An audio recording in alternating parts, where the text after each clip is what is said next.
বন্ধুরা, তোমরা সবাই কেমন আছো? আশা করি তোমরা ভালো আছো।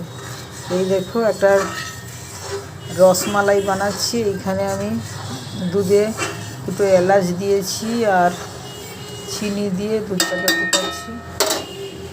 আর এইদিকে আমি প্যাকেট আমুল ওই ডিম দিয়ে আমি করে রেখেছি। একটু সামান্য ঘি আর একটু ডিম ফেটে এটাকে মাখিয়ে রেখেছি। এবার এটা ভালো করে বলক উঠে গেলে দুধটা ভালো করে হয়ে গেলে জাল দেবো।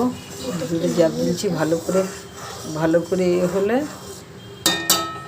তারপরে দুধে একটু গোল গোল করে ওটা ছেড়ে দেবো। আমার লাইটটা খুবই কম, তুমি এখানটায় দেখো, লাইটটা খুব কম, যার কারণে ঠিক দেখতে পাচ্ছেন না। ছাড়ো এই যে একে একে গোল করে করে এই যে এরকম করে করে মিষ্টিগুলোকে ছেড়ে দেবো। এই যে গোল করছি হাতে, গোল করে করে একে করে ছেড়ে দেবো। লাইটটা খুবই কম বলে তোমরা দেখতে পাচ্ছ কিনা জানি না। এরকম করে করে ছেড়ে দেবো।